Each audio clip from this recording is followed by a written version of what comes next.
DWJE 88.1 FM Radyo Pangasinan.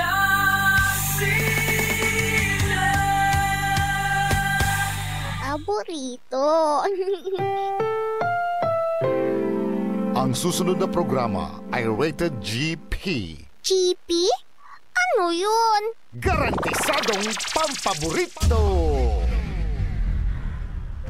Narito na ang mga unang balita sa araw na ito. Radyo Pangasinan Balita. Be informed. Be the first to know. Radyo Pangasinan Balita. Mga balitang naganap at nangyari sa huling 24 oras sa loob at labas ng Pangasinan. Radyo Pangasinan Balita. Dito lamang sa DWJE 88.1 FM. Paborito. At ngayon, narito na ang inyong tagapagbalita, Amor Ligaspi Diga. Good morning! Maabig kabasan at si kayo namin kapaborito. Agunatan na Martes, April 8, 2025. Welcome po muli sa Radyo Pangasinan Balita. Radyo Pangasinan Balita. At ngayon sa ulo po ng ating mga balita, sa ating balitang lokal, 3 katao sugatan sa nangyaring pagsabog ng gasoline storage. Radyo Pangasinan Balita.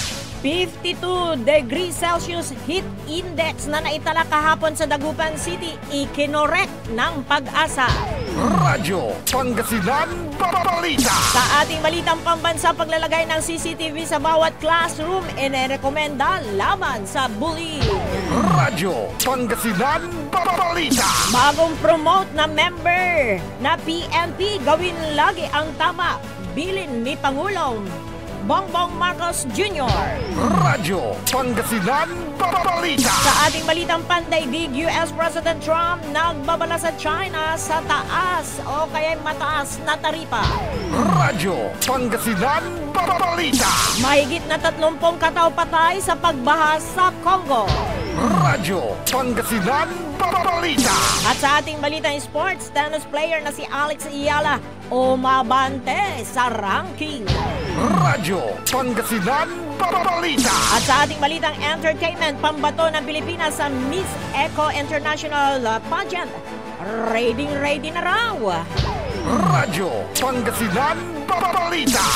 Bago po sa detalye ng ating mga balita, atin munang alamin ang lagay ng ating panahon sa araw na ito ng Martes sa pamamagitan ni Sir June Soriano ng Pag-asa Dagupan City. Sir June, good morning! Yes, good morning sa lahat ng tagapaginig at taga-subaybay. Una sa lahat ay humihingi kami ng pasensya doon sa naibigay namin mataas na 15 days kahapon. So, hindi na po maulit po yun. At pagkakami sa norma na pagbibigay ng 15 days. Para naman sa lagay ng ating panahon, umiira itong intertropical convergence zone na nakakapit sa may katingugang Mindanao. Samantalang magpapatuloy pa rin po yung ating easterlies na nakakapit sa nalalabing bahagi ng ating bansa. At dahil dyan, magpapatuloy pa rin po yung ating inaasang maliwalas na panahon na may mga chance pa rin isolated rain showers at ng localized thunderstorm dahil pa rin sa easterlies. Tamtamang hangin ang nagmumula sa may silangan hanggang ilalim silangan sa namang ihiral. Sa ating baybayin dagat naman ay katamtaman ang pagpangin ng ating dagat. So, buong bansa ay wala tayong gale warning na nakataas. Ngayon, ang ating inaasang heat index dito sa Dagupan ay naglalaro ito sa 42 degrees Celsius. At ang ating agwat ng temperatura naman ay nasa pingitan ng 26 to 35 degrees Celsius.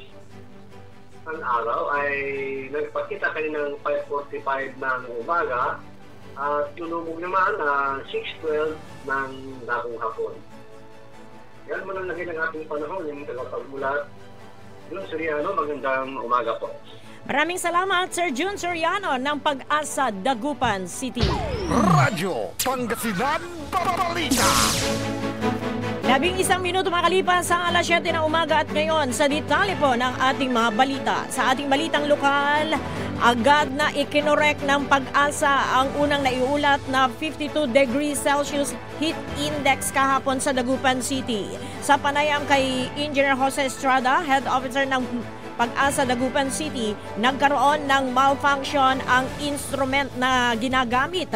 Subalit agad namang naiayos. Masyado umanong sensitive ang instrumento na gamit sa alikabok. Kung kaya't ang binigyang linaw ni Estrada na ang naitalang heat index sa Dagupan City kahapon ay hindi 52 degrees Celsius kundi 43 degrees Celsius sa oras ng alas 12 ng tanghali. Kaugnay nito, inihayag ni Estrada na asahan na ngayong buwan ng Abril at Mayo ay mas matinding init. Okay, maalinsangan ang mararanasan dahil sa record ng ahensya sa mga ganitong buwan ay karaniwang nararanasan ang mataas na temperatura. Radyo Pangasinan Balita. Samantala, nagtamo naman ng minor burns ang 3 katao sa nangyaring pagsabog ng gasoline storage sa barangay Don Pedro, Malasiki, Pangasinan.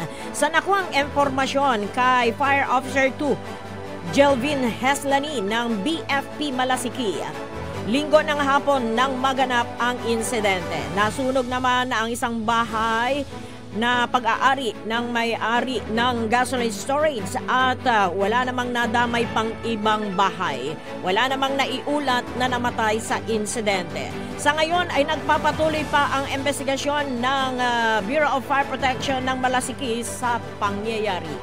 Radyo Pangasinan Balita.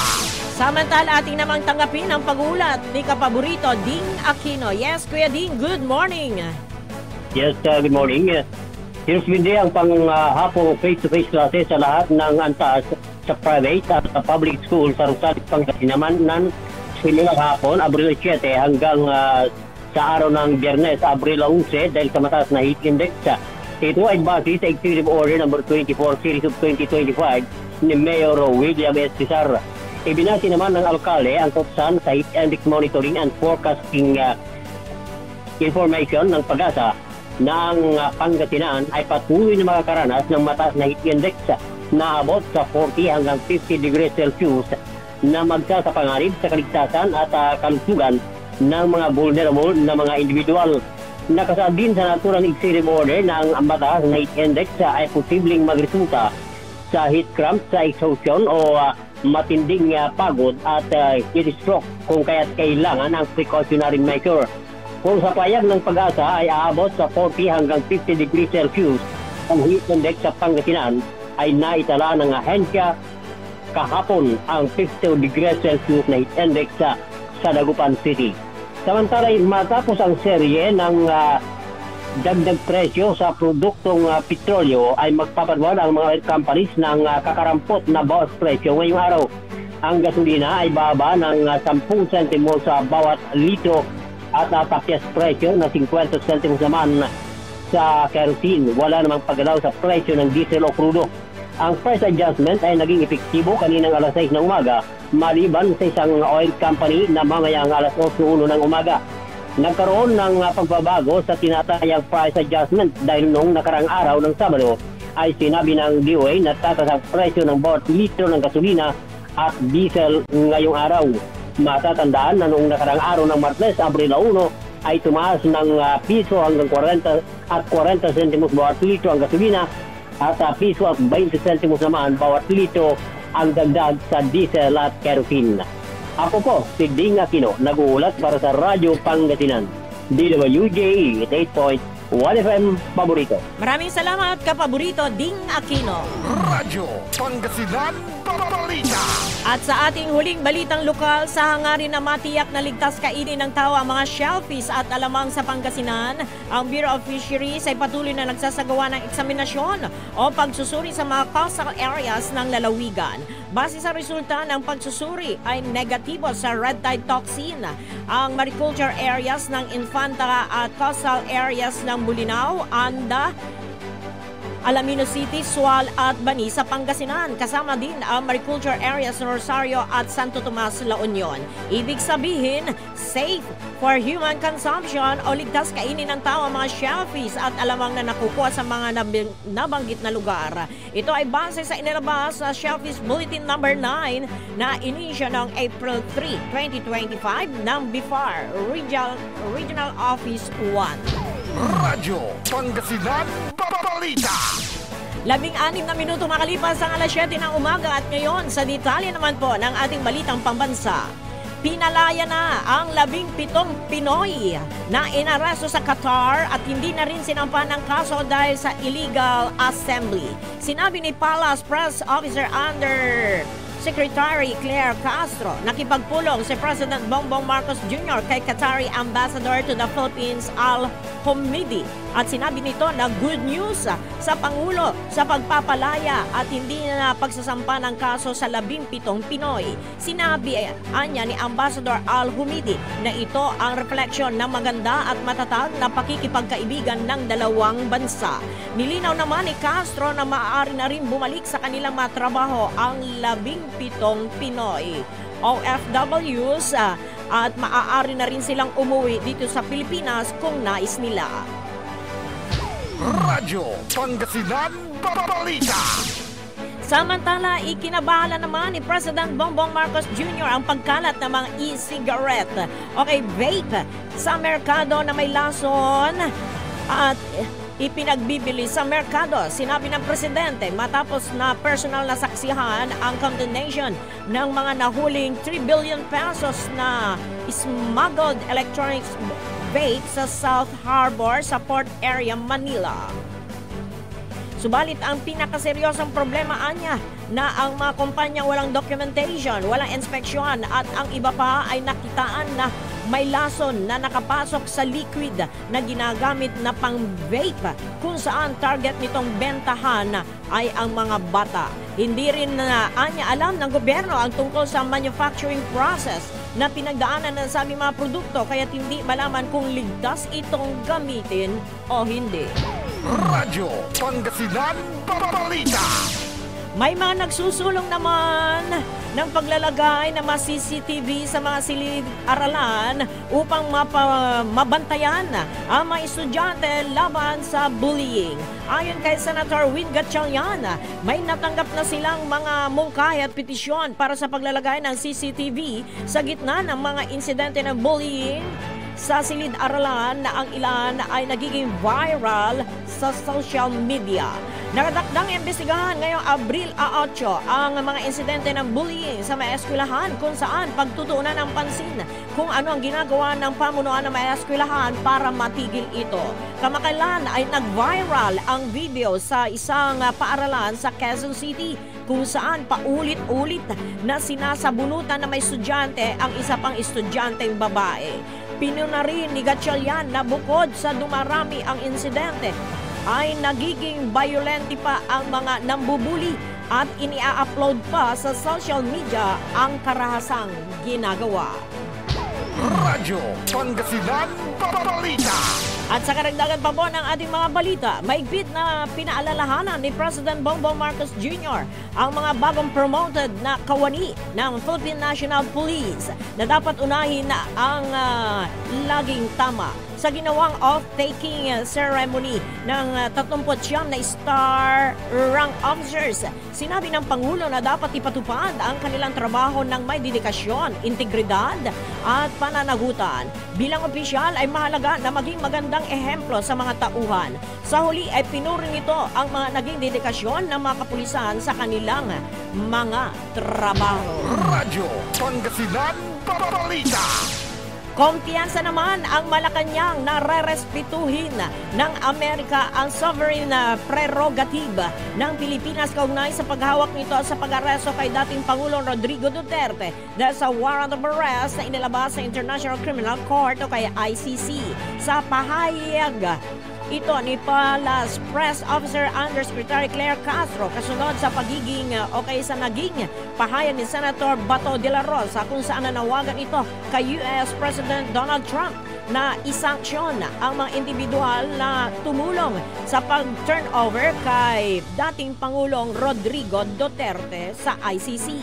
Ipinunto ni De La Rosa ang nilagdaang executive order ni Trump noong February na nagbibigay otorisasyon ng economic at travel sanctions laban sa mga individual na nagtatrabaho sa ICC at nagsasagawa ng investigasyon sa mga US citizens at sa mga kaalyadong bansa gaya ng Israel. Nakasaad kasi sa EO ni Trump na maaring tumanggi ang US at maging mga kaalyado nitong bansa sa anumang aksyon ng ICC. Giit ni Castro na bagamat kasama Pilipinas sa mga kaalyadong bansa ng US, naniniwala ito na kikilalanin ng Amerika ang prerogative ng bansa. Radyo Pangasinan Balita. At sa ating huling balitang pambansa, nilinaw ng Palasyo ng Malacanang na hindi nakatuon sa anumang bansa ang tuloy-tuloy na pagpapalakas sa defense capabilities ng bansa. Ito ay matapos binigyang din ng Palasyo na suportado ng Marcos administration ang napapanahong pagkumpleto sa Horizon 3 ng Armed Forces of the Philippines Modernization Program upang bumuo ng mas kapanit-paniwala at maasang defense posture para sa bansa. Ginawa ng Palasyo ang pahayag kasunod ng naging pahayag ni AFP Chief of Staff General Romeo Brawner. Balak nilang bumili ng dagdag na missile systems, warships at fighter jets upang palakasin ang kakayahan ng bansa para pigilan ang mga pagbabanta. Ayon kay Palace Press Officer Undersecretary Claire Castro, nais ng Pangulong Marcos na mabili ang mga kinakailangang kagamitan para sa AFP. Gayunpaman, sinabi ni Castro na nakadepende ito sa budget ng gobyerno at aprubahan ng Kongreso. Nilinaw din ni Castro na ang pagpapalakas sa kapabilidad ng AFP ay hindi para targetin ang anumang bansa. Ito ay sa kabila ng pahayag ni Philippine Ambassador to the United States, Ambassador Jose Maria Romualdez, na ang pagiging agresibo ng China ang dahilan kung bakit nais ng gobyerno na bumili ng F-16 fighter jets sa Amerika. Sinabi ni Castro na nagkataon lang na may issue ang Pilipinas at China sa planong pagbili nito ng fighter jets. Radyo Pangasinan Balita. At ngayon, sa detalye noon po ng ating balitang pandaigdig, nagbabala si US President Donald Trump na kanyang papatawan ng dagdag na taripa ang China. Ayon kay Trump, na ipatutupad kapag hindi binawi ng China ang 34% na retaliatory tariff nito sa US. Bukod sa China ay binatikos din nito ang Japan, kung saan nakausap niya sa telepono si Japanese Prime Minister Shigeru Ishiba. Dagdag pa nito na tila minaliit ng Japan ang US sa usapin ng kalakalan, kaya't marapat na maramdaman nila ang mataas na taripa. Inihalimbawa nito na hindi umano tinatanggap ng Japan ang mga sasakyan ng US pero ilang milyon ang nakukuha ng Japan gaya sa agrikultura at ilan pa. Magugunit ang maraming mga bansa na ang tumawag kay Trump matapos ang ipinatutupad na mataas na taripa. Radyo Pangasinan Balita.